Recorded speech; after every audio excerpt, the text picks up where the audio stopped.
Minister. Has government given deprived communities enough help to tackle the coronavirus, sir?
And maybe they use the live for application.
Well, as I said earlier, my honourable friend, the Chair of the Secretary, he's absolutely right. The Northern Ireland Executive is, this is something that is devolved. It is for them to pay for through the block grant. Those discussions will go ahead in the normal way.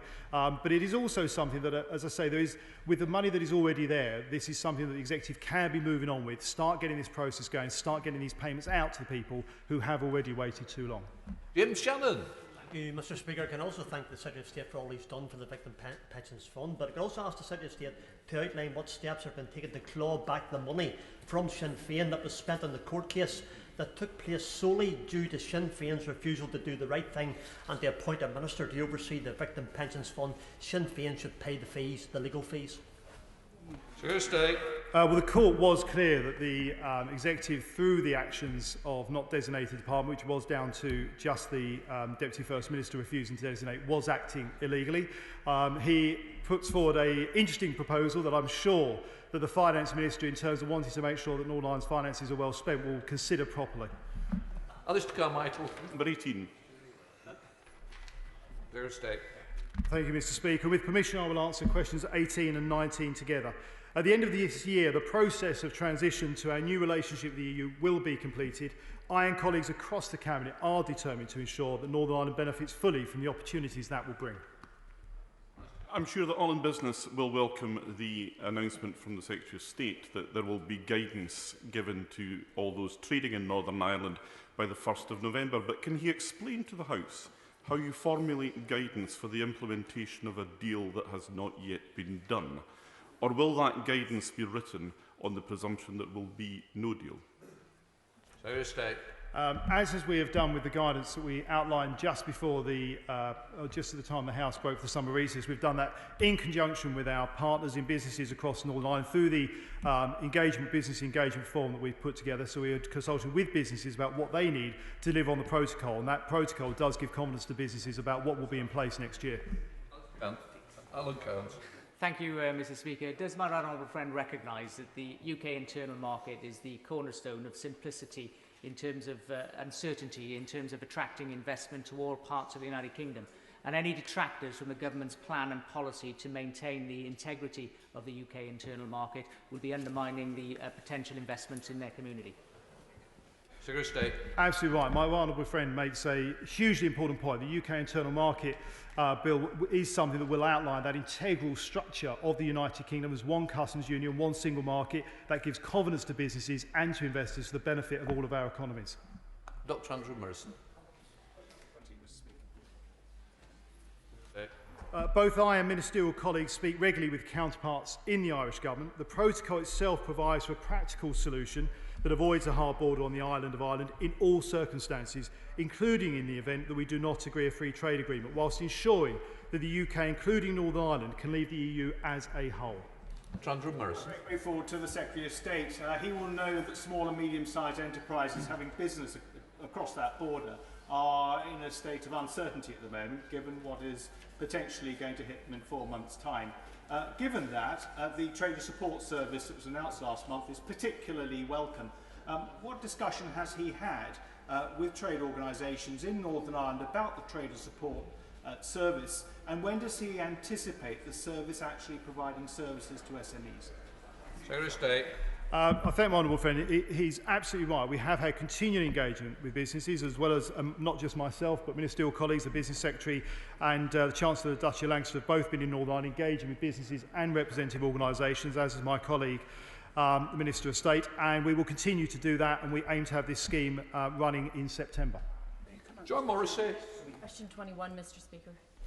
Thank Minister you, Walker. Mr. Speaker. Self-isolation exemptions have been in place since the 5th of July for the whole of the United Kingdom for all international cast and crew working on qualifying TV and film productions. We've worked closely with the Northern Ireland Executive and the film and TV industry, which has been a major success in Northern Ireland and represents a significant part of its economy, estimated to be worth £270 million a year. This has seen important projects such as the Northman and Line of Duty restart filming, bringing significant investment to Northern Ireland's economy. John Morrissey. Thank you, Mr. Speaker. Does my right honourable friend agree that the quarantine exemption arrangements could be the catalyst for reigniting the Northern Ireland film industry, where 49 locations were used for Game of Thrones, including Winterfell. And although the days of House Stark have passed, I hope that this exemption will allow for Northern Ireland to continue to be a beacon for the film industry across the world. Walker. Well, my honourable friend is absolutely right, and as I said, over the summer we introduced those exemptions, and we absolutely recognise what a crucial and important sector this is, and the benefits of its success can be seen across Northern Ireland, not least for the tourism industry. And local success stories such as Game of Thrones and the Derry Girls benefit every part of Northern Ireland. Programmes like The Fall have firmly established Northern Ireland as an ideal destination for film and TV projects, and the restart of filming in significant projects shows that this industry can continue to achieve global success. Stephen Peacock. Question number 22, Mr Speaker. Minister. Thank you, Mr Speaker. With permission, I will answer questions 22 and 23 together. The Government recognises that this industry is key to Northern Ireland's economic success, with the sector in Northern Ireland valued at over £1.8 billion. Like many sectors, aerospace has come under immense pressure during the pandemic. This is why we put unprecedented levels of support into place through the Job Retention Scheme and the Bank of England's COVID Corporate Finance Facility. Last week, I met with Bombardier at their short site and stratospheric platforms to discuss the challenges and opportunities for developing that sector and how the UK Government can support their success. Stephen Peacock. Ministers seem to be doing little more than stroking their shoulders as the UK's world-leading aerospace sector goes to the wall. When will they step in with sector-specific support? Minister. Well, I'd say to the Honourable Lady that the UK Government has made available £2.1 billion to the UK aerospace sector through the COVID Corporate Financing Facility and additional flexibility for UK export finance, which is supporting £3.5 billion of sales in the next 18 months. But I continue to work closely with my colleague, the Aerospace Minister, my honourable friend for Stratford-on-Avon, and I'm determined that we do support the businesses in Northern Ireland as across the UK. Gavin Robbins. Thank you, Mr Speaker, and I do trust that the Minister's visit was successful to Bombardier last week. He knows how important aerospace is to the Northern Ireland economy, but he also knows that there's a cliff edge coming in the job retention scheme and the support that's there for our aerospace sector particularly. He also knows that should redundancies continue, should the situation get worse, the skills will be lost and they won't come back. So the time is coming. The talk is talk. We need to see action, and we need to see a bespoke package of support for aerospace in Northern Ireland and across the United Kingdom. Minister. Well, I absolutely sympathise with the point the honourable gentleman is making and the crucial importance of this sector and its skills to his constituency. And the COVID-19 outbreak has seen a severe impact on aviation and aerospace industries around the world. The UK Government has provided significant support to the sector, including the Business Interruption Scheme and the Job Retention Scheme. The Chancellor has confirmed that commitment remains in place until October. But one of the things I discussed with Bombardier in my visit last week is the vital importance of maintaining that skills base, and that is a point I will absolutely take to colleagues across government. Cheryl Murray. Question 24, please, Mr Speaker. Thursday. Thank you, Mr Speaker. The threat from dissident Republican terrorism does continue to be severe in Northern Ireland. The Government's first priority is to keep people safe and secure across the UK. Terrorism, paramilitary violence and criminality have no place in Northern Ireland. They must not hold us back from progress towards a peaceful and prosperous future.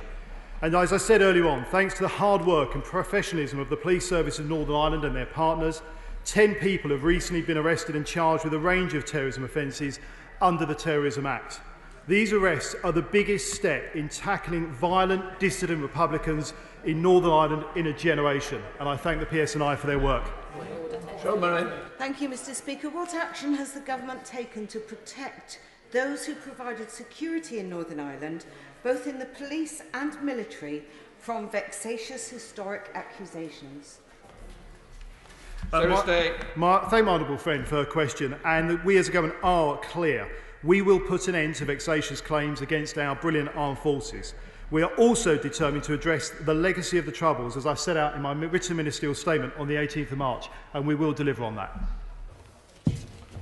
That's the end of Northern Ireland questions, so we're now coming towards Prime Ministers as we await. Can I wish the Leader of the Opposition happy birthday as well? So we now come to question 1 from Andrew Bowie. Thank you very much, Mr Speaker. Question number 1. Prime Minister.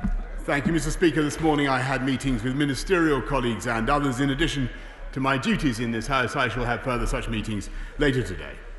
Andrew Bowie. Thank you very much. 3 weeks ago today, the community in my constituency of West Aberdeenshire and Kincardine, and indeed I think the The entire country was rocked by the events on the railway line just south of Stonehaven, the tragic events in which 3 men, Brett McCulloch, Chris Stutchbury and Donald Dinny, tragically lost their lives. I'm sure my right honourable friend, indeed the whole House, will join me in sending our deepest condolences to the family and friends of those 3 men today, as well as our thanks and heartfelt gratitude to the incredible men and women of our emergency services and multiple agencies who worked in incredibly difficult conditions to help the survivors from that incident. The interim report is on the desk of the Transport Secretary as we speak, and I know that the full report will take time to run its course, as is only right. But what assurances can my right honourable friend give my constituents that the serious questions that they have will be answered, any recommendations will be implemented, and that the government will do everything it can to prevent an accident like this from ever happening again? Prime Minister. I thank my honourable friend, and I know the whole House will want to join with me in sending our condolences to the family and friends of Brett McCulloch, Donald Dinny and Christopher Stutchbury. And I would like to join my honourable friend in paying tribute to the extraordinary work of the emergency services and the public for the bravery that they showed. Britain's railways are among the safest in Europe, partly because we take accidents like this so seriously, and therefore we must ensure that we learn the lessons of this tragic event to make sure that no such incident recurs in the future. Now come to the Leader of the Opposition, Keir Starmer. Thank you. Can I join with the Prime Minister on those comments about the tragic events of just a few weeks ago? Mr. Speaker, can I also begin by paying tribute to John Hume, who passed away during recess. John was a beacon of light in the most troubled of times. He'll be seriously missed. Mr. Speaker, let me start today with the exams fiasco. On the day that thousands of young people had their A-level grades downgraded, the Prime Minister said, and I quote him, "The exam results are robust. They're good, they're dependable." The Education Secretary said there would absolutely not be a U-turn. A few days later, a U-turn. We learned yesterday that the Education Secretary knew well in advance that there was a problem with the algorithm. So a straight answer to a straight question, please, Prime Minister. When did the Prime Minister first know that there was a problem with the algorithm? Minister. Well, Mr. Speaker, perhaps I could begin by congratulating the right honourable gentleman on his birthday and say to him that on the exams and the stress that young people have been through over the summer, both the Secretary of State for Education and I understand very well how difficult it has been for them and for their families going through a pandemic at a time when we have not been able, because of that pandemic, in common with most other countries in the world, to stage normal examinations. And as a result of what we learned about the tests, the results that had come in, we did institute a change. We did act. The students, the pupils of this country, now do have their grades. And I really ask the right honourable gentleman whether he will join me in congratulating those pupils on their hard work and whether he agrees with me that they deserve the grades they've got. Keir Starmer. Mr. Speaker, I've already expressed congratulations to all those students, and I do so again. But I want to go back to my question, which the Prime Minister avoided. And I know why he avoided it. Because he either knew of the problem with the algorithm and did nothing, or he didn't know when he should have. So let me ask again, when did the Prime Minister first know there'd be a problem with the algorithm? Minister. Mr. Speaker, as he knows perfectly well, Ofqual made it absolutely clear time and again that in their view the system that was in place was robust. Ofqual is, as he knows, an independent organisation, and credit had to be given to their views. All summer long, Mr. Speaker, he's been going around undermining confidence, spreading doubts, and in particular about the return to school in safe conditions, and it's absolutely true. And today is a great day because the parents, the pupils of this country, the teachers of this country are overwhelmingly proving him wrong and proving the doubters wrong, Mr. Speaker, because they are going back to school in record numbers in spite of all the gloom and dubitation that he tried to spread. And I think it would be a fine thing, Mr. Speaker, if today, after 3 months of refusing to do so, as pupils go back to school, if today finally he said that school was safe to go back to? Come on. Keir Starmer. Prime Minister is just tin-eared and making it up as he goes along. I'm surprised. The Education Secretary stood at that dispatch box yesterday and said and acknowledged that Labour's first priority has been getting children back to school. That's been our first priority. I've said it numerous times in this dispatch box. He knows it very well. He's just playing games. Mr. Speaker, and he's fooling nobody. Even his own MPs have run out of patience. The Vice Chair of the 22 Committee, the MP for Broxbourne, has said the government says one thing on Monday, changes its mind on Tuesday, something different is presented on Wednesday. That sounds familiar, doesn't it? Another of his MPs, who wisely wants to remain anonymous, perhaps in the chamber today, he or she said, I am speaking for you because this is what was said, it's mess after mess. His own MPs, U-turn after U-turn. It's a fundamental issue of competence. God knows what's going on. There's no grip. His own MPs are right, aren't they? Mr. Speaker, this is a leader of the opposition who backed remaining in the EU and now is totally silent on the side. Now has performed a U-turn. He backed, and perhaps he still does, Mr. Speaker. This is a leader of the opposition who supported an IRA condoning politician who wanted to get out of NATO and now says absolutely nothing. This is a leader of the opposition who sat on the front bench whilst there was anti-Semitism. I think there are questions being asked. We do need to try and answer the questions that's being put to the Prime Minister. It will be helpful to those who are watching to know the answers. Prime Minister. Mr. Speaker, I think it will be helpful to all those who are watching to know. Prime Minister, I think I'll make the decisions today. Come on, Prime Minister.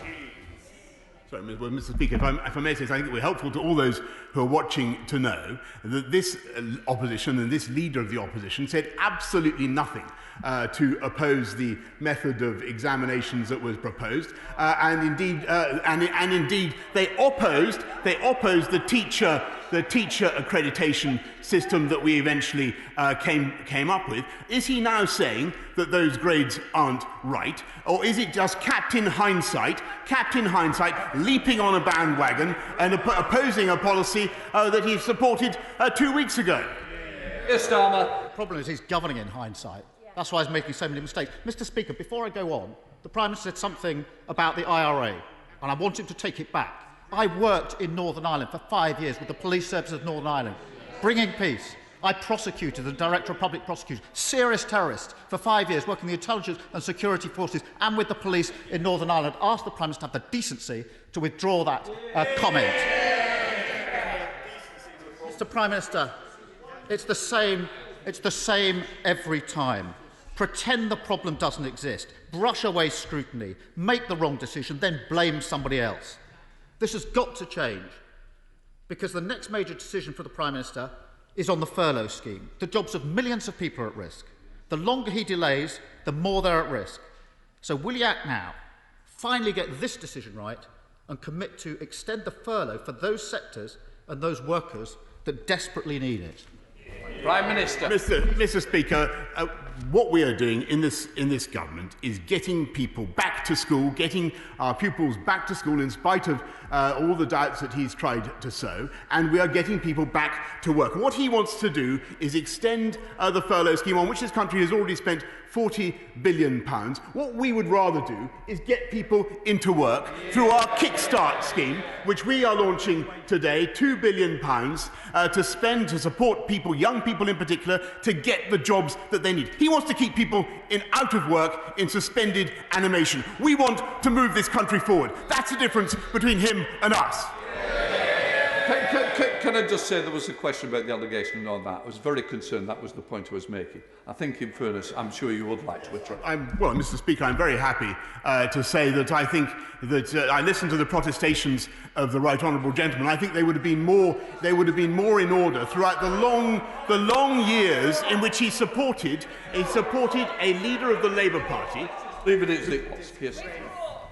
When the Prime Minister has worked with the security and intelligence forces prosecuting criminals and terrorists, he can lecture me. I asked him to do the decent thing, but doing the decent thing and this Prime Minister don't go together. This has been a wasted summer. The government should have spent it preparing for the autumn and winter. Instead, they've lurched from crisis to crisis, U-turn to U-turn. To correct one error, even two might make sense. But when the government's notched up 12 U-turns and rising, the only conclusion is serial incompetence.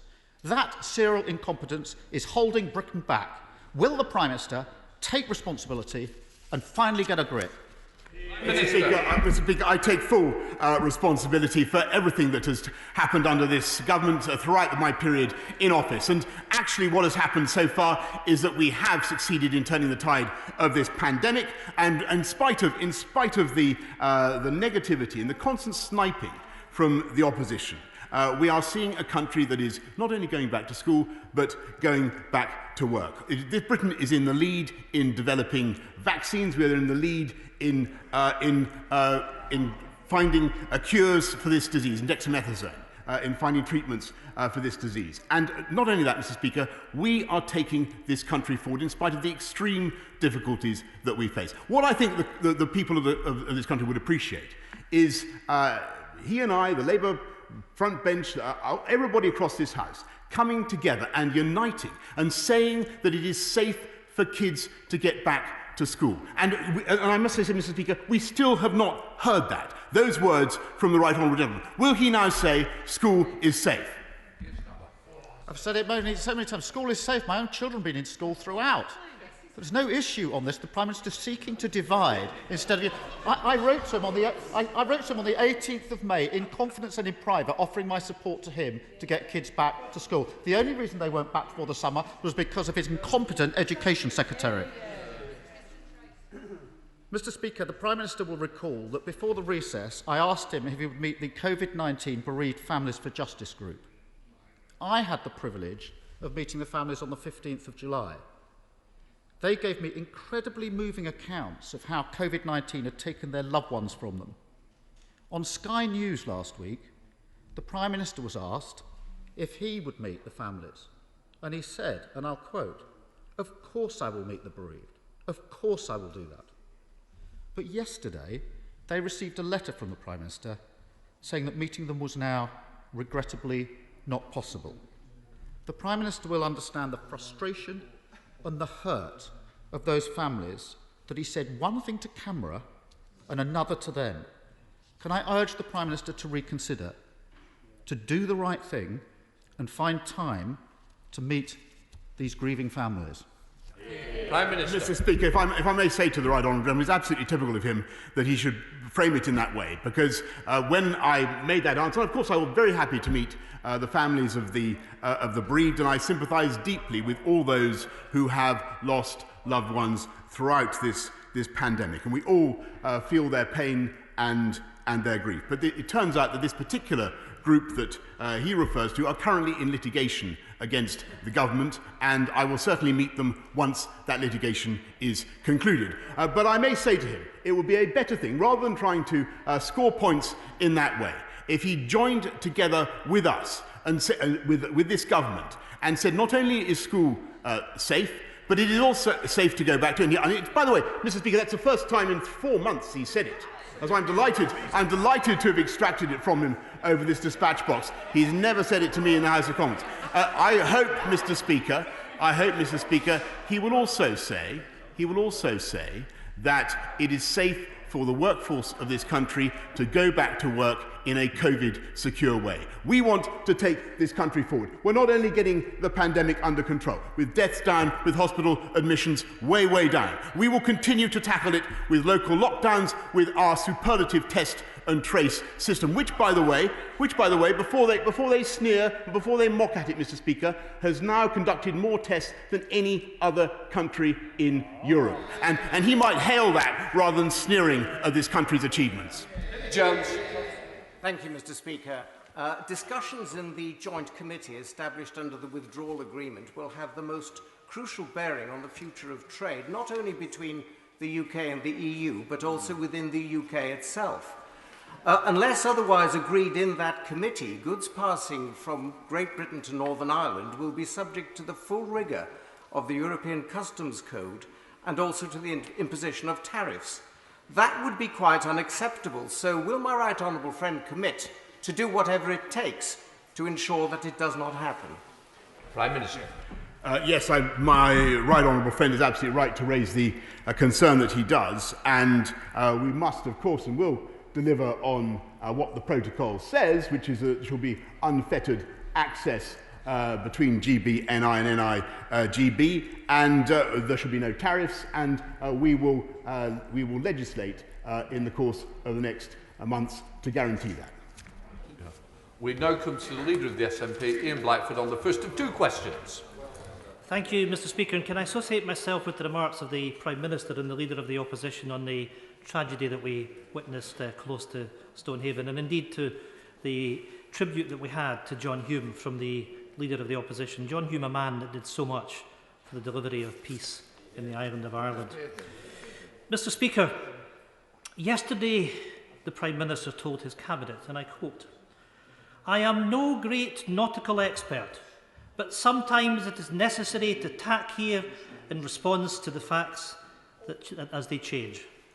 It was surprisingly honest for the Prime Minister to admit his government is all at sea.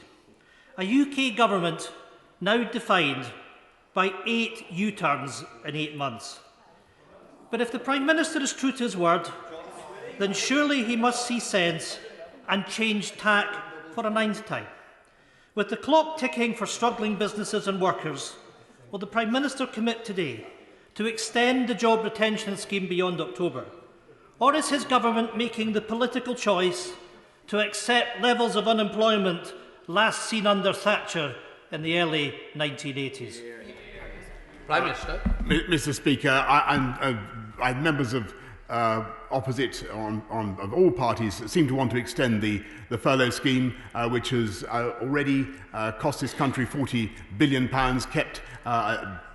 helped supported 11 million people, but after all keeps them in suspended animation and prevents them from going to work. What we want to do is get people back to work.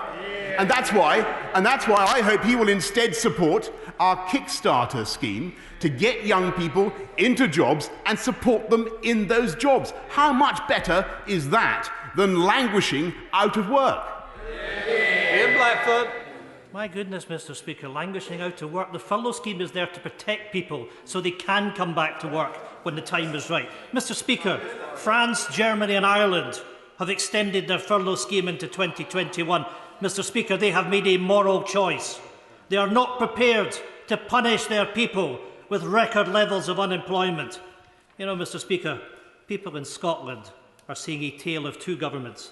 While the Tories are cutting furlough scheme support, yesterday Nicola Sturgeon was announcing new investment to protect jobs, including a youth guarantee. We all know that jobs are under threat if the furlough scheme ends in October. The power to end this threat lies with the Prime Minister. Will he do his duty and extend the furlough scheme, or are we going to return to levels of unemployment last seen under Thatcher with the resultant human misery? Prime Minister. Mr Speaker, what we are doing is not only continuing with the furlough scheme, as he knows, until the end of this month, which is by far more generous, by the way, than anything provided in France or Germany or Ireland. We're continuing with it, but we will also, after that scheme elapses, we will get on with other measures to support people in work. And starting today, there is the Kickstarter scheme to help young people get the jobs that they need. That is in addition to a £160 billion package that we have spent to support the economy throughout this crisis. This government has put its arms around all the people of this country to support them throughout the crisis. That is what we are doing, and we will now help them to get back into work. Big break. Thank you, Mr Speaker. I share my right honourable friend's enthusiasm that those who can get back to work safely in their offices should do so. But realistically, many will only want to do so for 2 or 3 days a week. Can I urge him to use his considerable powers of persuasion to encourage the rail industry to introduce immediately flexible season tickets so that those people are not tied into traditional work patterns, both to help many thousands of commuters in areas like mine in Ashford, but also to help save the rail industry? Well, I thank my right honourable friend, and he's absolutely right that we are working at pace with rail companies to try to deliver new products in terms of ticketing, which ensure not just better value, but also enable people to get back to work in a flexible way. Sir Geoffrey Donaldson. Can I thank the Prime Minister and the Chancellor for the financial and economic interventions their government have made to date? But he will be aware, as much as we want to see people back in work, that there are certain sectors, such as tourism, travel, hospitality and aerospace, where that will not be possible in the short to medium term. Therefore, can I encourage the Prime Minister to look at a targeted extension for those sectors, and also to look at a specific UK-wide scheme to help those so far who have been excluded from the current schemes, including the newly self-employed. Prime Minister. Well, Mr. Speaker, as the right honourable gentleman knows, there are a great number of schemes in addition to the job retention scheme that support people in work and in all sorts of sectors of the coronavirus loans, the bounce-back loans, the grants that we've made to businesses of all kinds. He mentions the tourism and hospitality sector. We've made huge investments in those. There's a very successful Eat Out to Help Out scheme that we've been running. But it is also very important that we get people back into the workplace in a COVID-secure way. And unlike the Leader of Opposition, we do absolutely everything we can to give them confidence that it is a good idea to go back. And an ounce of confidence, Mr. Speaker, is worth a ton of taxpayers' money. Thank you, Mr. Speaker. The Bounce Back Loan Scheme has been a huge success, delivered by the Prime Minister and indeed the Chancellor. 1.3 million loans being granted, vital support for SMEs. But the All-Party Group on Fair Business Banking, which I co-chair, has established that there are 250,000 businesses who currently bank with fintechs and alternative lenders who do not have access to those loans because they cannot get access to the Bank of England's term funding scheme, and lenders who do have those loans are not really accepting loan applications from new customers. Would the Prime Minister use his best offices to persuade the Governor of the Bank of England to open up the term funding scheme to those alternative finance organisations, or open the doors of other lenders who can provide those schemes, those loans, to other SMEs? Prime Minister. Well, I thank my honourable friend. He raises an important point. Those, as he will know, the rules around access to schemes for alternative finance are not the responsibility of my right honourable friend, the Chancellor, but for the Bank of England. But I'm sure the Governor will have heard him today. We now come to Owen Thompson. Thank you, Mr. Speaker. Over the summer months, many people undertake a range of activities. For some, it's camping. For others, it's festivals and events. In my Midlothian constituency, we've got a number of highly successful employers in audiovisual technology, hospitality and creative industries, none of whom can currently undertake their normal activities. In the face of this, when furlough ends, these companies could face collapse. What should I tell them? That the government are today going to extend the scheme to make sure the industry can get back on its feet, or has the government completely given up on them? Hear, hear. Prime Minister. Not at all, Mr. Speaker. We've supported the arts industry alone with, I think, about £1.7 billion of support, and in Scotland, as I'm sure he never tires of saying, the overall support for tackling coronavirus has been of the order of about £4 billion, and we will continue to give support. But we happen to think, and I hope it's common ground across the House, we happen to think that it would be better for the UK economy, better for all the people that he rightly cares about, to get back into work, Mr. Speaker. James Davies. Thank you, Mr. Speaker. Now, one positive among the gloom of the COVID pandemic is that this year's I'm a Celebrity will be filmed not in New South Wales, Australia, but in our own North Wales. Even if I cannot tempt the Prime Minister to take part in a Welsh Tucker trial, would he commend ITV on its choice of venue and welcome the positive impact this can have on the regional economy? Prime Minister. I thank my honourable friend, and he's right to draw attention to the wonderful attractions of North Wales, which I know very well myself. When I tried to get elected there many years ago, unsuccessfully. And I congratulate him on his success, and may it be long repeated. Heading up to Adrian Shocks with Neil Gray. Neil Gray. Thank you, Mr. Speaker. Earlier this summer, the Treasury floated a story in the Telegraph suggesting a public sector pay freeze to save money. Given so many public sector workers, such as nurses, police, firefighters, teachers and others, have put their lives on the line to fight COVID, surely this would be an unconscionable betrayal. Will the Prime Minister therefore unequivocally not only rule out a pay freeze, but commit to fully funding a package to ensure they are remunerated to reflect their sacrifices? So I must say I listened carefully to what the Honourable Gentleman said. He seems to have ignored the fact, Mr. Speaker, that we just had an inflation-busting public sector pay rise, and that nurses alone, as part of the package that we agreed in 2018, have had a 12.5% pay increase since then. I appreciate his sentiments. He's on the right lines, but he should look at what's actually happening. Angela Richardson. Thank you, Mr. Speaker. Alexander Dennis has been manufacturing buses in Guildford for over 100 years with exciting new low and zero emission vehicles. I'm sure my right honourable friend will be as saddened as I was to hear that 200 jobs have been made redundant locally. Does he agree with me that the fantastic skills these workers have are vital as part of our green recovery? And will he work with me and colleagues to ensure the long-term success of UK bus manufacturing for both domestic and export markets? Prime Minister. Well, I thank my honourable friend for her very apposite intervention on behalf of Alexander Dennis. I'm a keen customer, was a keen customer of Alexander Dennis's fantastic machines, and I hope that our green recovery and our massive investment in green buses, and I can't guarantee this, but I hope it will be of benefit to the workforce of Alexander Dennis. Heading to Swansea West with Geraint Davies. Geraint Davies. Mr. Speaker, the Prime Minister is stumbling forward into mass unemployment with the sudden and universal removal of furlough and towards a further spike and resurgence in coronavirus due to making people who are working from home travel to work.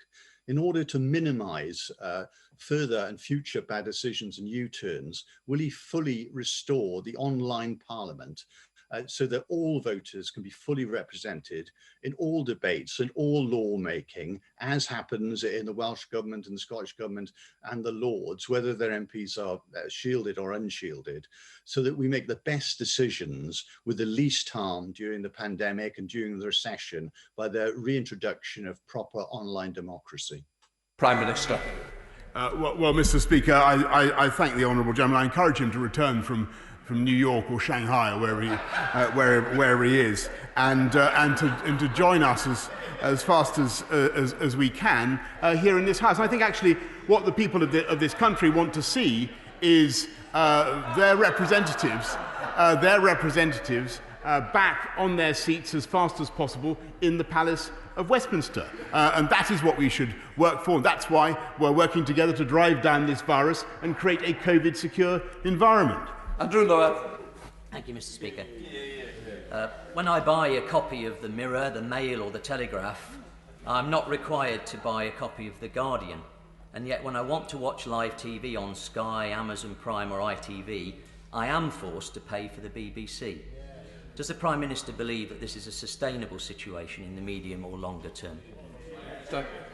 My honourable friend makes a very interesting point, a point of view that I'm sure shared by many people in this country. But my right honourable friend, the Secretary of State for Culture, Media and Sport, will be setting out a roadmap shortly for reform of the BBC and addressing the very issue that he mentions.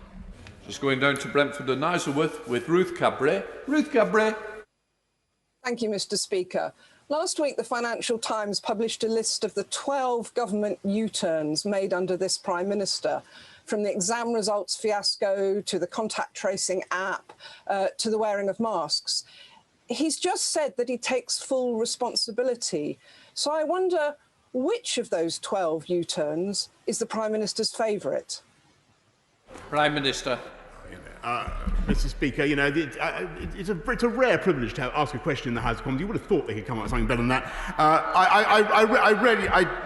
I want to say to her is that this is a global pandemic that this government is dealing with extremely effectively at a medical level. And what we want to do now is, in a COVID-secure way, not only get our children back into school, because that's what's happening today, in spite of the, I don't know where she's been on this question, but in spite of the leader of the opposition and his colleagues. And what we also want to do is get our country economy back on its feet again and get us back to work. So I hope that she and her colleagues will say that it is also safe to go back to work in a COVID-secure way. Thank you, Mr. Speaker. My right honourable friend will be well aware that, welcome though it is, the start of the new term this week will be challenging for all schools. It will be particularly so for Burton Green Church of England Academy in my constituency, where HS2 has just closed the road that many parents use to access the school. It's done that for several months with little notice or consultation, and contrary to assurances given during the passage of the HS2 bill. This is not, as my right honourable friend well knows, the first or only example of high-handedness or poor communication on the part of HS2. So will he please help me to require of HS2 that it does better for the people of Burton Green and elsewhere on the route? Yes. Prime Minister. Well, yes, Mr. Speaker. Well, I heartily endorse, I'm afraid, the sentiments that he's expressed. Anybody who's worked with HS2 over the last few years will know that they do treat local residents with, I'm afraid, a high-handed approach, or have done. And what I can tell him, however, is that where there is damage to local roads, HS2 will pay compensation. I will certainly take his point up with HS2. Osborne. Thank you, Mr. Speaker. Low public confidence and social distancing measures means many businesses are struggling.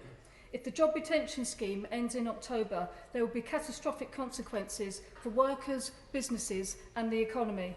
So despite earlier waffle from the Prime Minister, I'm asking him again, will he commit to extending the job retention scheme, or are we to expect more government incompetence resulting in unnecessary redundancies and further strains on our already collapsing economy? Prime Minister. Mr. Speaker, I direct the Honourable Lady to what I've said already, which is that there will always be those who argue for an infinite extension of the furlough scheme and who want to keep people off work, unemployed, being paid very substantial sums for a very long time. I don't think that's the right thing. I think the best way forward for our country is to get people, as far as we possibly can, back into work. And there is the job retention bonus, as she knows, at the end of the year, and there are abundant schemes. Already £160 billion has been spent to support the economy throughout the crisis, and we will continue, as I said, to put our arms around the entire people to keep them going throughout this crisis. But furlough, indefinite furlough, is just not the answer. Lee Anderson. Thank you, Mr. Speaker. Our nation has a proud history as a safe haven for desperate souls. But now the asylum system is broken and being abused. So the people of Ashfield would like to know, when will the Prime Minister introduce legislation to fix the asylum system, which will save lives by taking back control of our borders? Prime Minister. I thank my honourable friend, and I have a great deal of sympathy with those who are so desperate as to put their children in dinghies or even children's paddling pools and try to cross the channel. But I have to say that what they are doing is falling prey to criminal gangs, and they are breaking the law. They're also undermining the legitimate claims of others who would seek asylum in this country. And that is why we will take advantage of leaving the EU by changing the Dublin regulations on returns, and we will address the rigidities in our laws that make this country, I'm afraid, a target and a magnet for those who would exploit vulnerable people in this way. Gavin Robinson.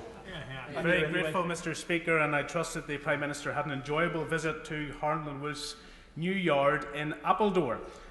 He knows well the mother yard of Harland & Wolff in my constituency of East Belfast, and I just ask that the Prime Minister not only recognises the important strategic purchase of Appledore, but recognise that Harland & Wolff are now in an incredibly well-placed position to assist this country in our future defence needs. Prime Minister.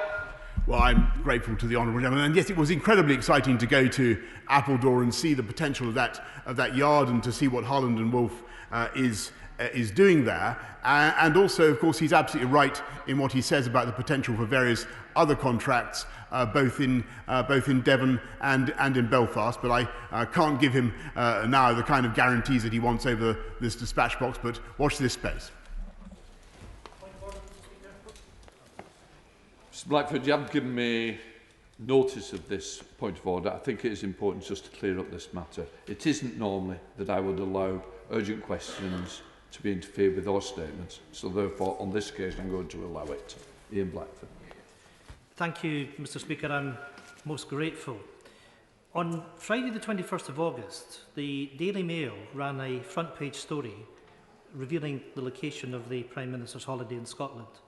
This was a violation of his family's privacy that neither myself nor my party in any way condone. Later the same day, a senior Conservative source in Downing Street told the Sun newspaper, and I quote, "The finger of blame for all this getting out is being pointed at the SNP, particularly Ian Blackford, who is local." This was subsequently repeated in a number of newspapers and broadcast outlets. This allegation and briefing was entirely and deliberately false. It was a targeted political smear from the Prime Minister's office. The photographer who provided the material for the original Daily Mail front page later confirmed that I was not the source in revealing the Prime Minister's location. A location, I might add, I was not even aware of. However, by this point, the damage was done.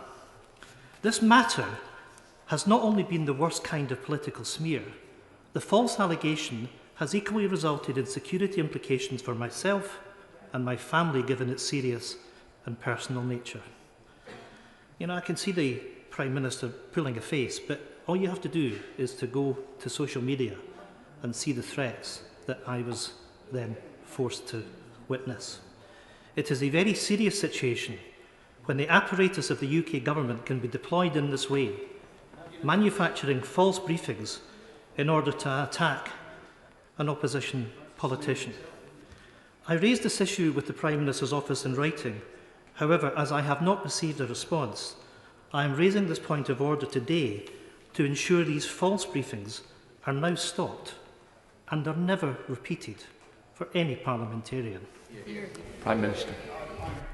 Mr. Speaker, may I first of all say what a wonderful staycation holiday I had in the Right Honourable Gentleman's constituency. What a fantastic part of the world it is, and how thoroughly I commend it to everybody. It's absolutely beautiful location. He's very lucky to represent it. On the substantive point that he raises, I'm very happy to accept the assurances that he gives. However, I just draw his attention to, he talks about going to social media. I draw his attention to a tweet by a chap called Torquil Crichton on 17th of August, saying, "Ferocious midge count in Wester Ross tonight, I hear, must be bad if you're fair-skinned and camping." And to which an account that purports to be the Right Honourable Gentleman, but I'm sure it isn't because of what he has just said, says, "I wonder if an education at Eton stands you in good stead for these blighters." Anyway, Mr. Speaker, I'm sure that he had I'm happy to accept his assurances and his protestations, and I think we should leave it at that, Mr. Speaker. Yeah. What I would like to say, obviously, Mr. Brennan, thank you. Can I just say what I'm very concerned about is the security implication to the Prime Minister and the security implication to the leader of the SNP. Please, can I just say to everyone, let's be very, very careful and let's learn from this. And obviously, it is on the record from both parties, and I hope we can draw a line under it. But please, let's take each other's security very, very serious. Thank you. In order to allow the safe exit of honourable members participating in this item of business and the safe arrival of those participating in the next, I am now suspending the House for 3 minutes. Order.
We now come to the urgent question. I call Nick Thomas-Symonds to ask his urgent question. Nick Thomas-Symonds. Thank you, Mr Speaker. To ask the Home Secretary to make a statement on those crossing the English Channel in small boats.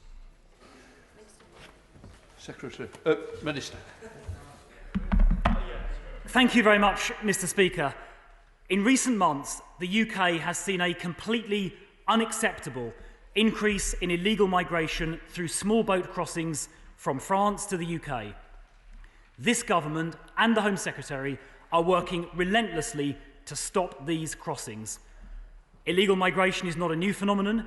Every government over the last 20 years and more has experienced migrants, often economic migrants, attempting to reach the UK through illegal means. The majority of these crossings are facilitated by ruthless criminal gangs who make money from exploiting migrants who are desperate to come here. We are working with the National Crime Agency to go after those who profit from such misery. Already this year, 24 people have been convicted and jailed for facilitating illegal immigration. In July, I joined a dawn raid on addresses across London, which saw a further 11 people arrested for facilitating illegal immigration, and £150,000 in cash and some luxury cars were seized. And just this morning, we arrested a man under Section 25 of the 1971 Immigration Act who had yesterday illegally piloted a boat into this country. Further such arrests are expected. Mr Speaker, these crossings are highly dangerous. Tragically, last month, a 28-year-old Sudanese man, Abdel Fattah Hamdallah, died in the water near Calais attempting this crossing. And this morning, the RNLI has been out in the English Channel and has had to rescue at least 34 people and possibly more who were attempting this dangerous journey. But these criminally facilitated journeys are not just dangerous, they are unnecessary as well. France, where these boats are launched, and other EU countries through which these migrants have travelled on their way to the Channel are manifestly safe countries with fully functioning asylum systems. Genuine refugees seeking only safety can and should claim asylum in the first safe country they reach. There is no excuse to refuse to do so and instead travel illegally and dangerously to the UK. Those fleeing persecution have had many opportunities to claim asylum in the European countries they have passed through long before attempting this crossing. Mr Speaker, we are working closely with our French colleagues to prevent these crossings. This includes patrols of the beaches by French officers, some of whom we fund, surveillance and intelligence sharing. Over 3,000 crossing attempts were stopped this year alone by the French authorities, and approaching 50% of all crossing attempts are stopped on or near French beaches. This morning alone, French authorities prevented at least 84 people from attempting this crossing, thanks in significant part to the daily intelligence briefings provided by the National Crime Agency here in the United Kingdom. It serves both French and UK interests to work together to cut this route. If this route is completely ended, migrants wishing to come to the UK will no longer need to travel to northern France in the first place, and we are therefore urgently discussing with the French government how our current plans can be strengthened and made truly comprehensive. We have already, in the last 2 months, established a joint intelligence cell to ensure intelligence about crossings is rapidly acted upon, and this morning's interceptions on French soil are evidence of the success of that approach.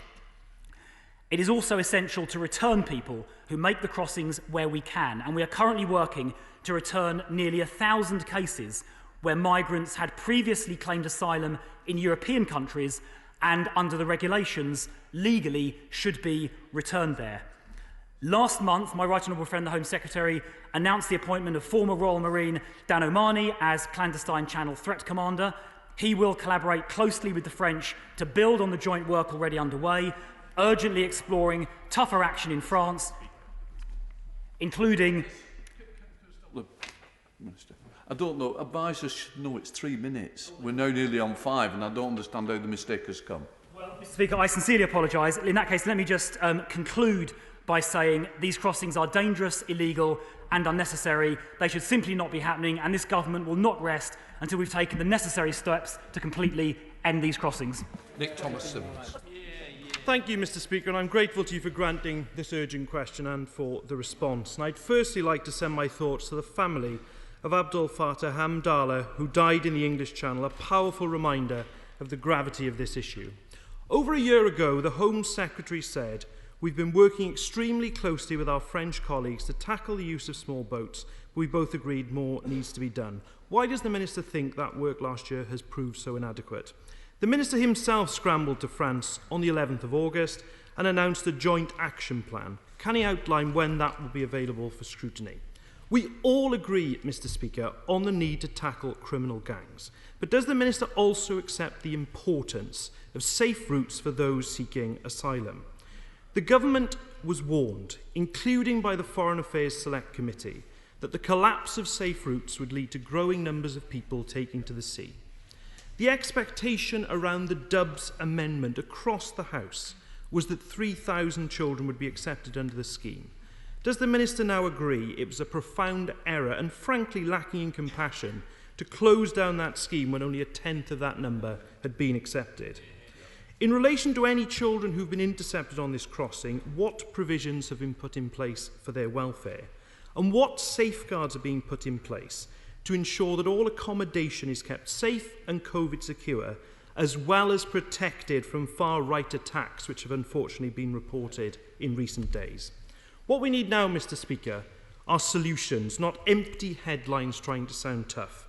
And I have deep concerns that the government in recent weeks, through talking up deploying the Navy and the RAF, have tried to militarise a solution where lives are at risk.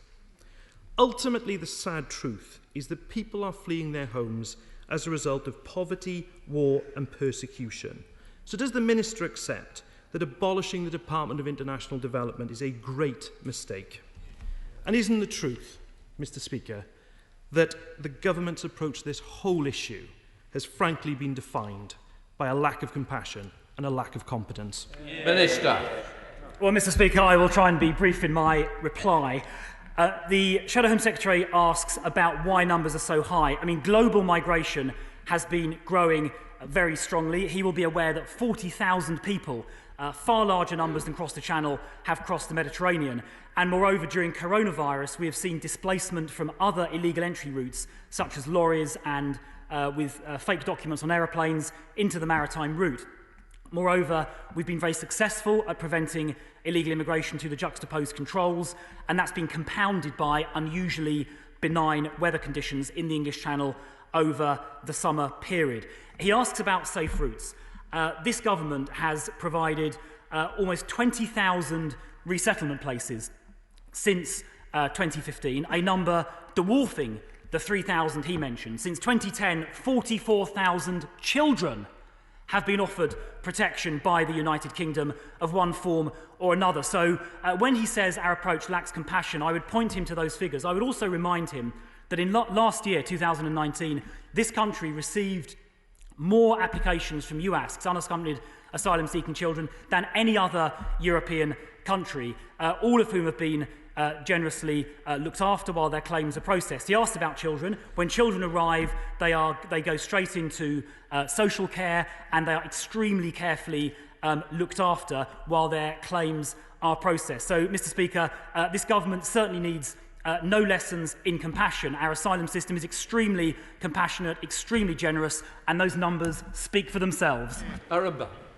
Mr. Speaker, I thank the Minister for his statement. Could I impress upon him the strength of feeling on this in Newcastle-under-Lyme and elsewhere? It's not because my constituents lack compassion and humanity, but it's because they recognise that what's going on is not only illegal, but also represents unfair queue jumping. And I spoke to my honourable friend, the member for Dover, about this earlier. I know the work she's been doing all summer to bring this to his attention as well. Does he agree that what's happening at the moment is essentially a form of asylum shopping, where people claim asylum in the first country they reach and then they move to another and claim asylum again? They keep claiming asylum. Instead of securing the first safe country, they keep coming to the UK, where they believe we have a more favourable asylum system. Asylum shopping needs to end. Does he agree with that? Well, I thank my honourable friend. Let me join him in paying tribute to the member for Dover for her tireless campaigning on this issue. She has done a huge amount of work in this area. And my honourable friend is absolutely right. People who are genuinely seeking a safe refuge could and should claim that refuge in the first country they reach. The people arriving in Dover yesterday and today have left from France. France is a safe country with a well-functioning asylum system. And if their principal objective was to seek refuge from persecution, they could easily have done it in France or indeed any of the other countries through which they passed before arriving in Calais. We're heading to Stuart C. MacDonald, who's the SNP spokesperson. Stuart C. MacDonald. Thank you, Mr. Speaker. 5 years on from the day the world was shocked by little Alan Kurdi's death, perhaps the Minister could just agree that the response to the Channel crossings should be informed by empathy and evidence and not driven by Farage and fiction. And therefore, despite what he has said, will we confirm that there is nothing in international law that requires refugees to apply in the first safe state that they come to, even though the overwhelming majority do so? Will he acknowledge that there will be good reason, such as family ties, for many of the people attempting crossings to make their claims here instead of in France? And will he recognise, by failing to provide safe legal routes, the government forces people to use ever more dangerous alternatives and drives them into the arms of people smugglers, as at least 2 parliamentary committees have previously pointed out? And so, instead of bashing our brilliant human rights lawyers, will the government now put those safe routes in place, ensure a successor to the Dublin family unity rules, restart resettlement and commit to it for the long term, and reopen Dubs and other safe routes from Europe? Because that, Mr. Speaker, would be a response rooted in empathy and evidence. Well, safe routes from Europe, I don't think are the answer to this problem, because by definition, people in Europe are already in a safe country, and transporting people from one safe country in Europe to the United Kingdom does nothing to add to their protection. There are, of course, routes for family reunion at the moment under Dublin and in the future under the United Kingdom's own immigration rules. And in relation to a safe legal route for people fleeing persecution, he himself has already referenced the resettlement programme, which between 2015 and the onset of coronavirus saw just a shade under 20,000 people being resettled directly from dangerous conflict zones, mainly in the vicinity of Syria. So those routes have existed for the last 5 years, yet I'm afraid, sad to say, illegal migration continued nonetheless. Thank you, Mr. Speaker. French authorities have a serious and significant role in preventing small boats crossing the channel that put so many lives at risk. Does my honourable friend accept that the more that the French authority negate their responsibilities, the more lives are put at risk and the further encouragement is given to traffickers? My honourable friend is correct, and I should pick up also on the point made a moment ago remotely. If we want to make sure lives are protected, the way to do that is to make sure no one attempts these crossings at all. And that means, as my honourable friend says, working with the French to stop these crossings taking place. That is the way to protect lives. That is the way to stop the ruthless criminal gangs exploiting migrants. And that is this government's objective. Nadia Witt. Thank you, Mr. Speaker. A report last year by the Foreign Affairs Select Committee, of which the Home Secretary was a member at the time, said, in the absence of robust and accessible legal routes for seeking asylum in the UK, those with a claim are left with little choice but to make dangerous journeys by land and sea. How many more people, like Abdel Fattah Hamdallah, have to die before the Home Secretary creates those safe and legal routes? Well, I've already pointed out that there are safe and legal routes into the United Kingdom. In addition to the vulnerable persons resettlement scheme that I've referenced already, that ran very, very successfully from 2015, there was also the vulnerable children's resettlement scheme, the Gateway scheme, and of course the Dub scheme, a commitment which we met in full. There are many people who claim asylum having arrived in this country on a visa as well. So the safe routes that she describes do exist already. But I would just emphasise once again, the people making these crossings on small boats are leaving a safe European country, France, having often travelled previously through countries like Germany and Italy, which are also safe countries with an asylum system. So if those people's principal concern is to secure protection from persecution, they have had ample opportunity to do so long before getting on one of these dangerous boats. Thank you very much, Mr. Speaker. Having had some responsibility in the past for the immigration system, I know how complex this particular subject is. So can I urge the Minister on two areas? One, to discourage those who are economic migrants. If we were to improve our asylum decision-making speed, that would discourage them. And secondly, use our development assistance, which the Shadow Home Secretary mentioned, to focus on the source countries to ensure that those people aren't leaving for economic reasons and have more reason to stay at home. And in that way, our 0.7% development assistance helps our national security as well. Well, I thank my honourable friend, who, of course, has a long track record of distinguished service in this area. I completely agree with his point about overseas aid. This country is the only G7 country meeting the 0.7% of GNI commitment, and that is part of our efforts to help source countries economically develop. And as they do so, as my right honourable friend very clearly laid out, that will reduce the economic incentives to migrate. Rosie Duffy. Mr. Speaker, given the recent very violent assault on a young man who just landed on a Kent beach and the planned protests by far-right groups in Kent as reported in several broadsheet newspapers, what extra support is the Secretary of State offering police in Kent to ensure the safety of all those who seek asylum in our country? And will the Minister join me in telling those hate-driven violent groups that make their way to Kent to come back to where they come from? Yes, I will join her in condemning wholeheartedly and unreservedly the groups she's describing who have targeted migrants in this way. There is no excuse at all, under any circumstances, for harassing people who have arrived. Whatever someone's views may be about the immigration system, there is no excuse, no justification. The police have our full support in dealing with anyone who perpetrates violent offences or indeed harassment offences of the kind she describes. Thank you, Mr. Speaker. Does my honourable friend agree that the simplest and quickest way of ensuring the flow of illegal immigrants is stemmed would be to send them immediately back to France as soon as they reach our shores? And does he understand the anger and frustration felt by many people in Kent that the government is either unwilling or unable to take that action? Well, I do understand and share the anger and frustration that my honourable friend, the member for Thanet South, describes. And I do agree that the best way to disincentivise or deter these dangerous and illegal crossings is returns when people arrive, because then the migrant wouldn't bother attempting the crossing in the first place. We are, as I said, in the process of progressing, getting on for 1,000 cases where the migrant has previously claimed asylum in a European country. We started that process in August, and in fact 26 people were returned on the 12th and the 26th of August. That is a small start, and we have a large number of further flights planned in the coming weeks and months to make sure those people who legally should be returned will be returned. Thank you, Mr. Speaker. With reports that the UK Government is planning to reduce or scrap its overseas aid budget, will he confirm whether he's aware of the very clear link between migration patterns and efforts to provide international aid and development abroad?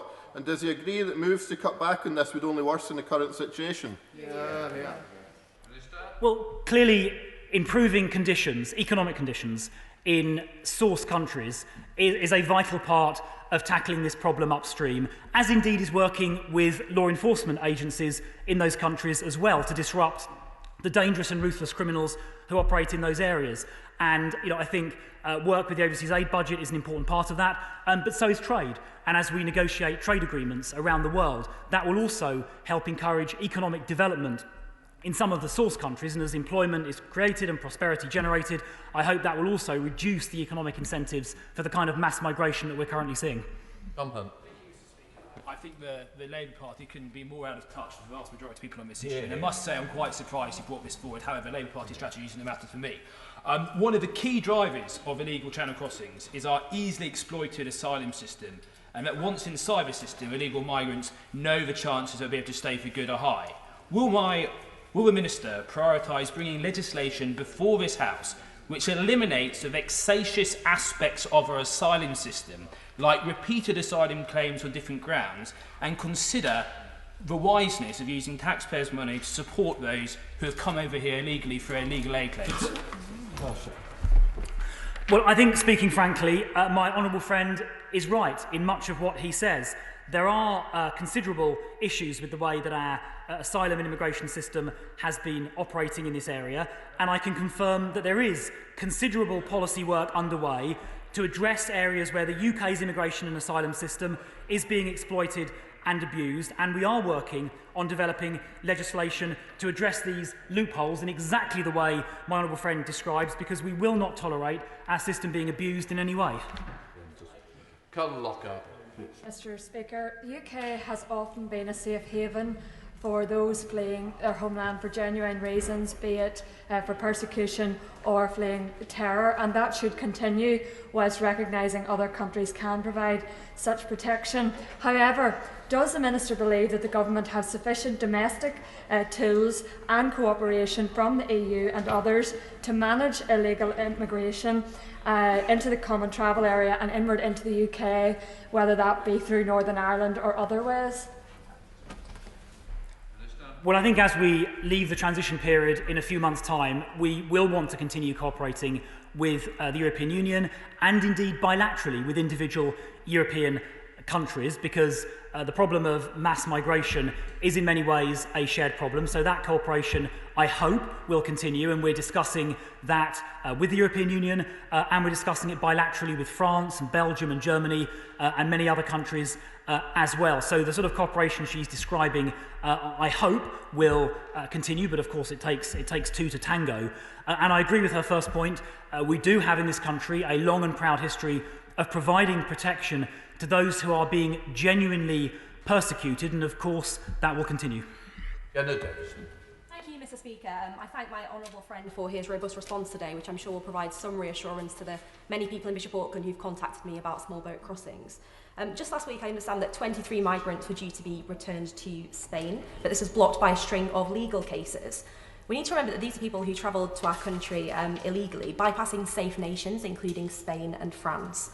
So does my honourable friend believe that the Home Office's efforts to facilitate legitimate and legal returns of illegal migrants are too often being frustrated by activist lawyers putting in last-minute challenges who are happy to see taxpayers' money wasted in such a manner?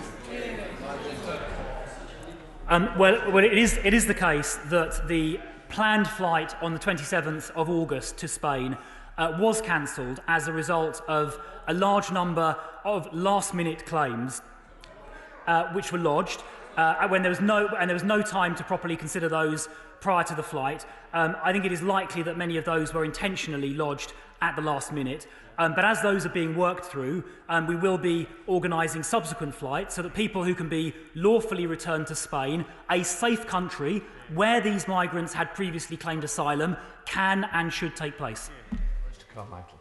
Mr. Speaker, I apologise in advance for stating the totally blindingly obvious, but I do so in the hope of assisting the Minister here.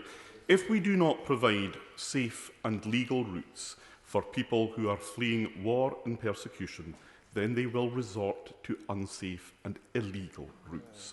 There is only one other country in Europe that does not allow unaccompanied refugee children to be reunited with their families and to sponsor that reunification.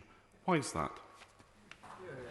Well, I would repeat again that there are plenty of legal mechanisms by which people may claim asylum. I think about 40% of those people claiming asylum have entered the country in a lawful manner. And I will just draw attention once again to the resettlement scheme, which has seen almost 20,000 people get resettled here directly from conflict zones. Not people who are coming through France and Spain, who are in a safe country already, but people who were in or around places like Syria who were genuinely in danger. In relation to unaccompanied asylum-seeking children, given that last year we received over 3,500 UASCs, the highest number of any country in Europe, we need no lectures on that topic.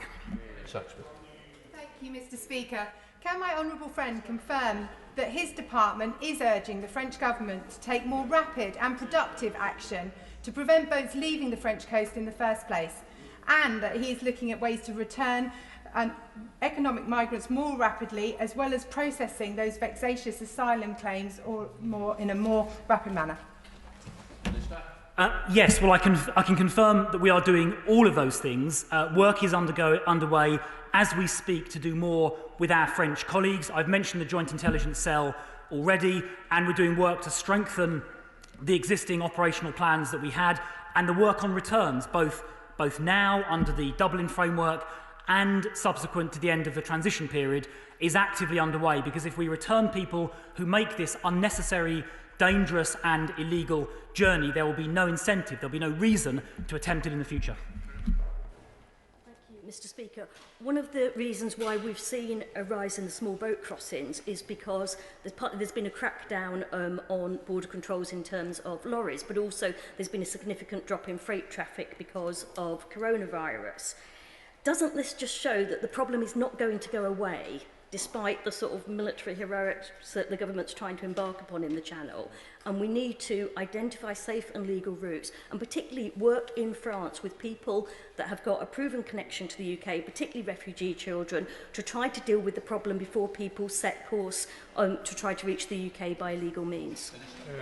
In relation to children, there are already, obviously, family reunification provisions in the Dublin regulations, and there are provisions for children to be reunified, particularly with their parents, under our own immigration rules that will come into force after we leave the transition period. But in terms of the sort of displacement between different methods of illegal entry, I mean, the Honourable Lady's analysis is, broadly speaking, correct. But just because it is difficult, or can be difficult, to stop illegal migration, that is not going to deter us from doing so. It is our duty as the United Kingdom's government to prevent illegal immigration and to choose, as a sovereign parliament and a sovereign nation, to decide who comes into the country and who doesn't. And we will never abandon our responsibility to properly police and protect our borders.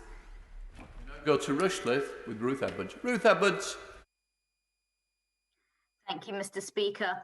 Could I congratulate my honourable friend and our law enforcement agencies on the recent arrests that have been made? And could he set out what further steps he's taking with counterparts overseas to smash the criminal networks who are exploiting migrants and risking their lives by organising these dangerous crossings?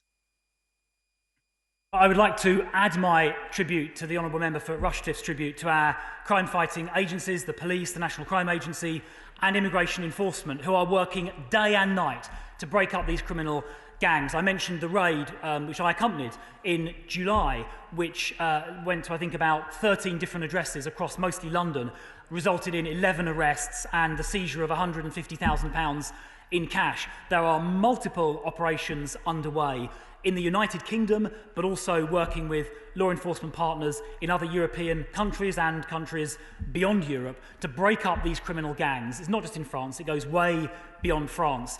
They are dangerous, they are ruthless, they are exploiting vulnerable migrants, they're engaged in other associated criminality, and we will stop at nothing to get all of them rounded up, arrested and put out of business. Thank you, Mr. Speaker. It's been sad to watch a summer of the government chasing cheap newspaper headlines rather than getting a grip of this challenge, because growing global climate change will only make more challenging migration patterns for European countries. We need a cross-European solution. We've heard from the Minister for Immigration Compliance what his solution is, which is nothing to do with MeGov. Stay in Italy, stay in Greece, stay in France, stay in Germany. That will not do. So I'd like to know, Mr. Speaker, from the Home Department and the Minister, what are they doing today to get to a mature, equitable and humane solution with our European partners? Well, as I say, we have actually, as part of our European Union negotiations, made a detailed and comprehensive offer in relation to returns arrangements, readmission arrangements, and indeed UASC and family reunification. That offer was a detailed offer. It was we tabled a full legal text in both of those two areas, I think, in May of last year, and that will provide the basis of the cooperation I think that he is describing. But if that agreement, for any reason, can't be reached, then obviously we will make our own unilateral arrangements, which are compassionate, humane and fair, but at the same time control our borders. Okay. Thank you, Mr. Speaker. I wrote to the Home Secretary recently about the concerns raised by my constituents in Stoke-on-Trent Central, seeing repeated images on the media of these dangerous and illegal crossings. Our current asylum laws are bound by the EU's restrictive and rigid legislation. Will my honourable friend commit to reforming our laws around asylum, illegal migration and the associated criminality to stop these crossings completely once our transition period with the EU ends this year? Well, I do share that objective, so does the Home Secretary, and so does the whole government. And where we need to legislate to tighten up the law in this area, to make these crossings impossible, we will not draw back or hesitate before taking those steps. We are determined to do whatever it takes to make sure our borders are properly policed, and if that requires legislation, then we will legislate.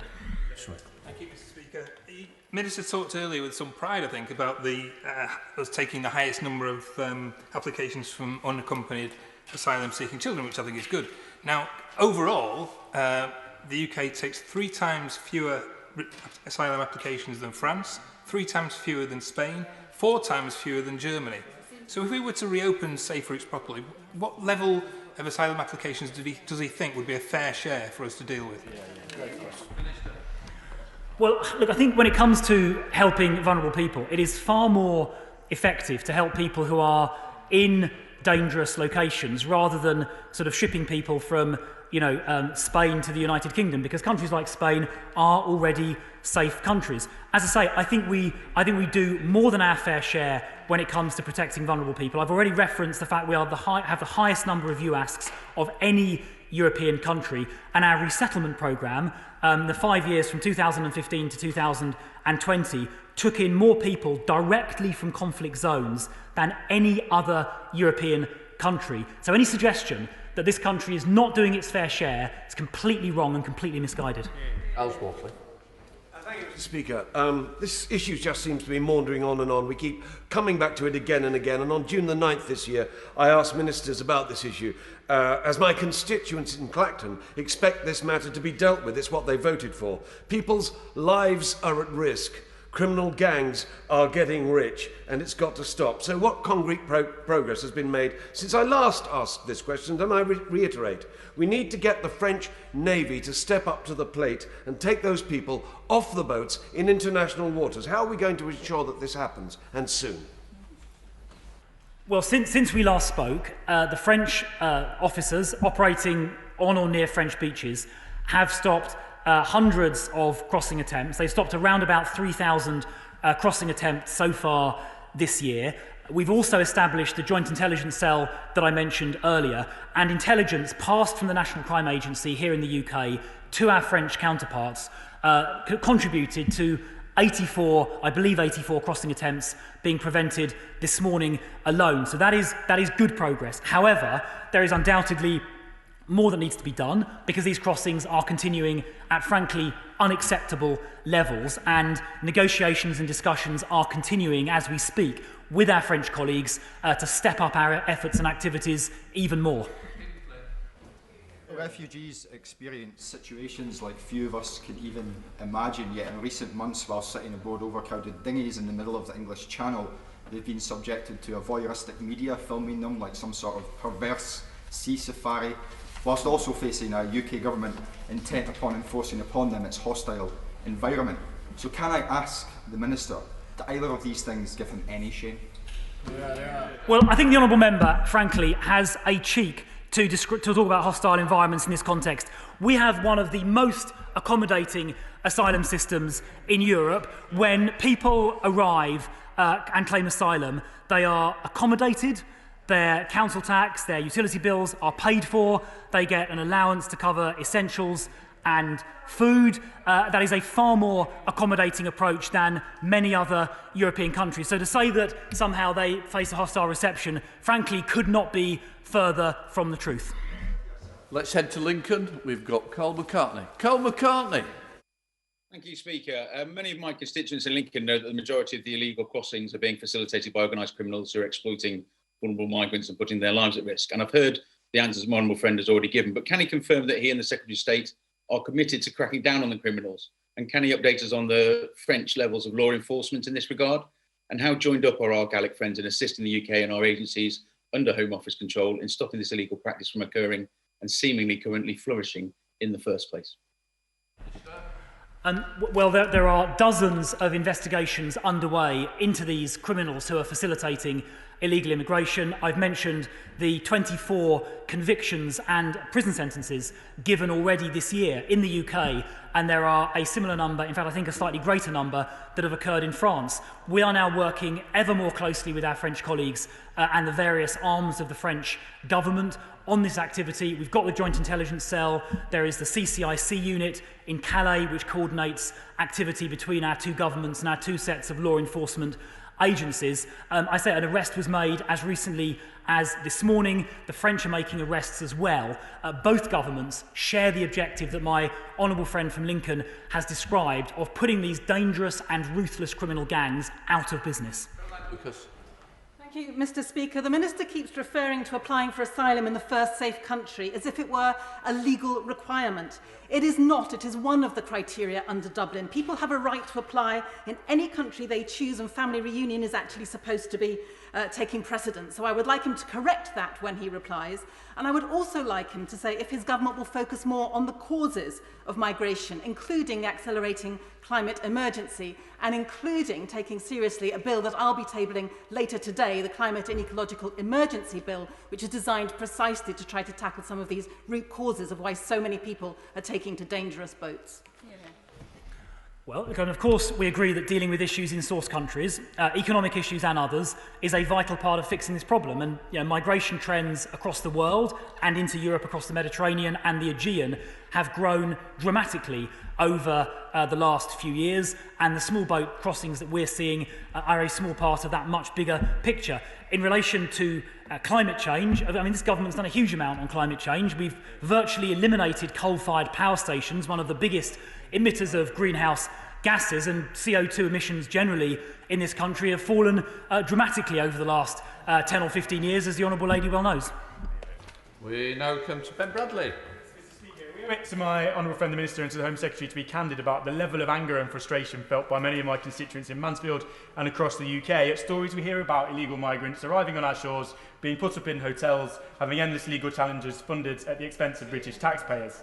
He's right that we need to stop the boats from leaving France in the first place, stop this criminal activity and prevent people from putting their lives at risk in this way. But what can we do here at home to ensure that our domestic system for asylum and deportation is seen to be working for British taxpayers?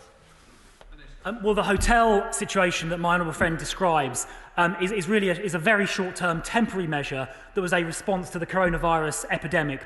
Certainly isn't intended to be permanent, and we're in the process of making arrangements to unwind it as quickly as we possibly can. In relation to the asylum system and the legal loopholes that exist, as I said, we are actively exploring legislative options to make sure our system is tightened up and can't be abused. We now come to Liv Saville-Roberts. His government is militarising a humanitarian crisis made worse by past military interventions in countries like Iraq, Afghanistan and Libya. The inconvenient truth, of course, is that Britain has long played the role of agitator, making worse global crises that destabilise regions and displace people. Wales is committed to becoming a nation of sanctuary. What will his department do to enable this, or is sanctuary not part of the government's vocabulary at present? Well, in relation to the source countries, I mean, some of the largest source countries include Iran, Eritrea and Sudan, countries in which the United Kingdom has had no previous sort of military engagement. And in relation to the question about being a nation of sanctuary, I've already pointed out, last year we made 20,000 grants of asylum and other forms of protection.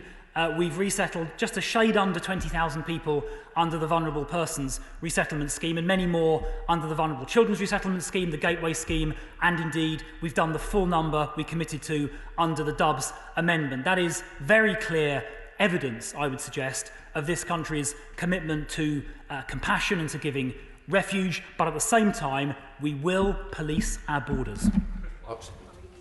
Thank you, Mr. Speaker, and I'd just like to start by paying tribute to our law enforcement and our Royal Navy, despite the comments opposite. It's approximately a 300-mile drive from Hayward in my constituency to Dover in the Honourable Lady's constituency. So when I say to the Minister that I've received a large number of communications on these crossings, I think he can accept the depth of feeling that comes from people, not just in coastal areas, but across the entire United Kingdom. So, in asking him to reiterate this government's commitment, can I ask him to make sure that no stone is unturned and no illegal crosser is unreturned? Yeah, well, I mean, the Home Secretary and I and the government completely understand and fully accept the depth of anger that is felt right across the country at the crossings that are occurring illegally and dangerously and unnecessarily.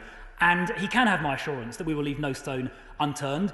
We are trialling various methods that could be used on the sea to prevent these crossings, and we are actively exploring necessary legislative options. And as far as returns are concerned, we are working on a daily basis to return those who legally can be returned under the existing legal framework, and will be aiming to construct a replacement legal framework once we're outside of the transition period.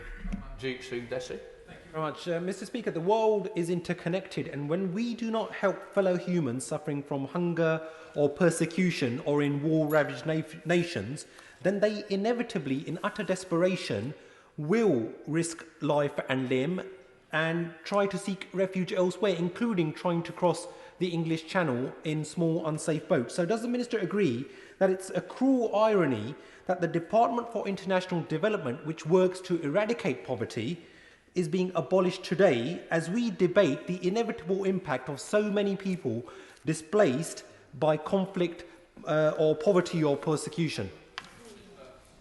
Well, it strikes me as surprising that the Honourable Gentleman's analysis made no reference to the fact that we are the only G7 country contributing 0.7% of GNI in overseas aid. We were the second largest global donor of aid in the Syrian region. So I think our contribution to that humanitarian effort is without question. Now, he talks about people fleeing war-ravaged countries, but the people getting on these small boats are not getting on the small boats and embarking from the shore of a war-ravaged or dangerous country. They're embarking from Calais.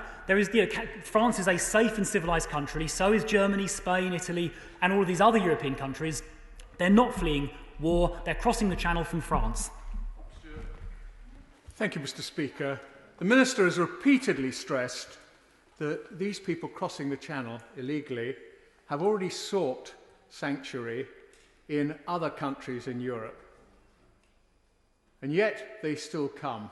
The Minister has said that 1,000 people are being returned.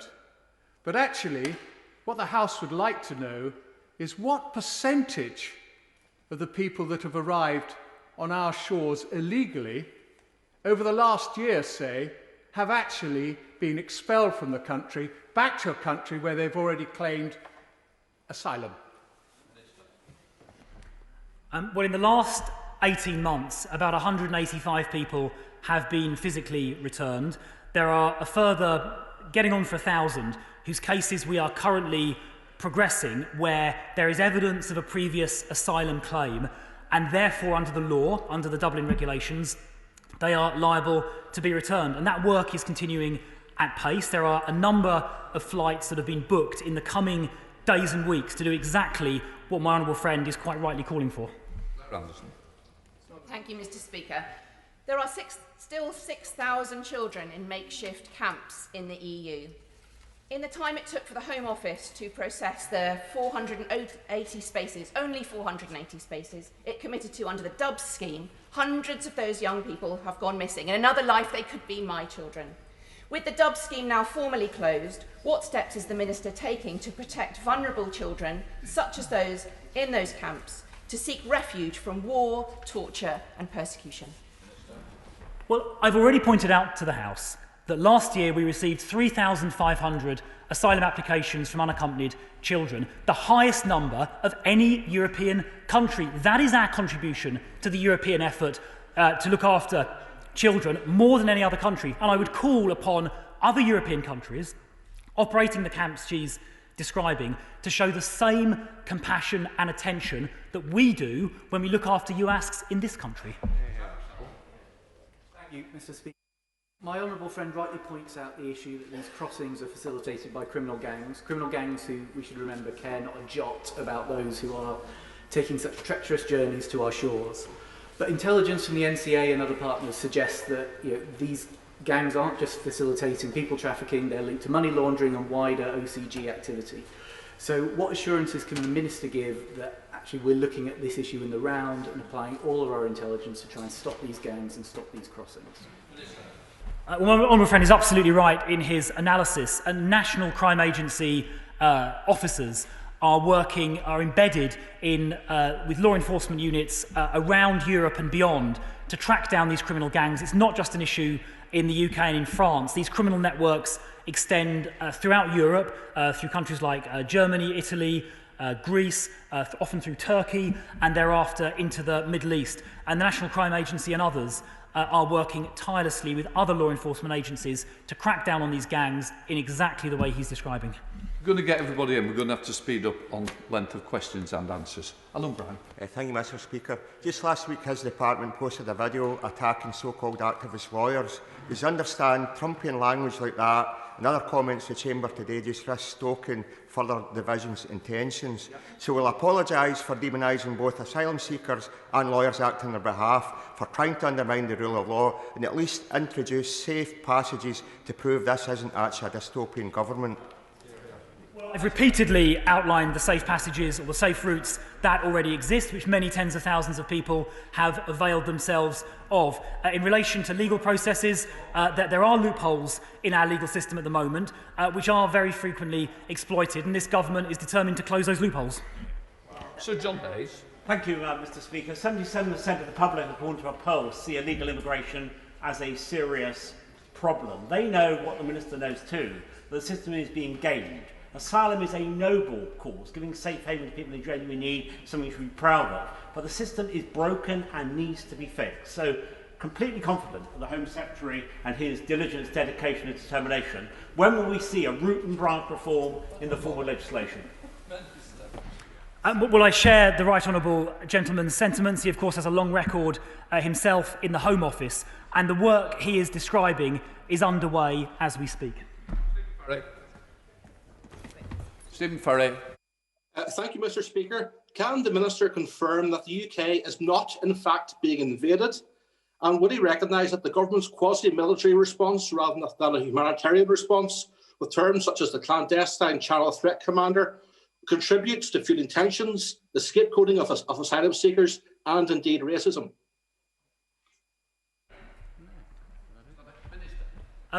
There is nothing improper about seeking to police our country's borders, and this government will not apologise for doing so. Elfie. Mr. Speaker, Dover is the national centre for these small boats crossing routes. More than 5,000 illegal entrants this year, boats arriving day after day on the beaches in my constituency. Does the Minister agree with me that we can put an end to this small boats crossing route? And that has three parts. Stopping the boats before they leave the French shores, returning and turning around boats when they're English Channel and sending them back to France. And if people do break into Britain through these illegal routes, making sure that they are returned swiftly to France and other countries. Well, the Honourable Member for Dover has been a tireless campaigner and advocate on this issue. I can testify to that as a Home Office Minister, and her analysis is essentially correct. The three strands of work that she just outlined are the three strands of work we are pursuing. Some of those will require some new techniques to be deployed on the water. We are trialling those at the moment. It may also require legislation, as the Honourable Member for South Holland and the Deepings mentioned a moment ago, and we are prepared to legislate. Heading to Norwich with Clive Lewis. Clive Lewis. Mr. Speaker, thank you. The UK needs to do more, not less, to provide sanctuary for refugees, given the world's growing ecological and economic crises. Instead, what we have is this government dehumanising these people by presenting them as an illegal threat. This is a dangerous path, and one that goes completely against the ideals we should be aspiring to: empathy and humanity. Why can't the Minister and his government see this? But where people have a genuine fear of persecution, where they are fleeing to our shores and need our protection, or where we encounter them directly in dangerous areas, we are of course prepared to offer protection, as we did via the resettlement scheme. But that in no way removes, dilutes or diminishes our obligation and our determination to protect our borders from illegal immigration. This Parliament and this country will decide who comes here, not ruthless people smugglers, and I call on the Honourable Member and indeed the Labour Party to assist us and work with us in protecting and defending our country's borders. Anthony Higginbotham. Thank you, Mr. Speaker. By the time people reach the English Channel, be they economic migrants that are using illegal routes or asylum seekers seeking safe haven, they have often passed through a number of safe countries. So could the Minister explain what steps the government is taking to make sure that those countries along the whole route are fulfilling their legal obligations? Minister? Well, the Honourable Member raises a very good and interesting point. I've already pointed out that the UK is scrupulous in discharging its obligations in international treaties to look after unaccompanied asylum-seeking children, but asylum seekers more generally. Not all countries in Europe are as diligent and as scrupulous as we are in discharging that duty. And I, again, take the opportunity to call on those countries to step up and do as much as we do to look after those vulnerable people who enter their country. And if they did that, that would again reduce the incentive for people to attempt these dangerous, illegal and unnecessary crossings. Thank you, Mr. Speaker. On the 9th of August, the Home Secretary announced that she had appointed a clandestine Channel Threat Commander. Can the Minister confirm precisely what powers the Commander has and how the elements of the role could not be addressed by the Border Force? Well, former Royal Marine Dan O'Mahony was appointed, as she described. He has overall operational and policy responsibility for this particular rather unique problem which we face, very serious problem which we face, and because it is so multifaceted, it involves lots of different law enforcement agencies, not just Border Force, the National Crime Agency, Immigration Enforcement. It requires working with French authorities. It involves working with UK VI as well. We felt we needed a single person who was both empowered and accountable to seize control of the situation and get it fixed. And we think that Dan O'Mahony will do a fantastic job at this, will grip the situation and bring this problem under control. Manchester. Mr. Speaker, from my time on the Home Affairs Select Committee, I understand we had evidence of individuals coming in from into Serbia from Iran because there was a visa waiver. And from Iran, from Serbia, they go to France, and from France to the Channel, and from Channel to Kent, in my part of the country. I understand that loophole has now been closed. So how and through what countries are these illegal migrants getting into the EU and the Schengen? And I say to the Minister, my constituents in Kent on the front line urgently want the government to get this sorted swiftly. Look, we hear that message loud and clear. We understand the anger at these illegal, dangerous and unnecessary crossings, and we will do whatever it takes to stop them, including working with the source countries and the upstream countries in the way the member for Gillingham has just described. Thank you, Mr. Speaker. Just to understand the scale of this, am I right in saying that the number of asylum applications in the UK in the most recent year figures available was 35,566, and that the number of asylum applications for the most recent figures available in France was 114,500, and that for the same period in Germany the figure was 161,900. And I believe the member's figures are correct.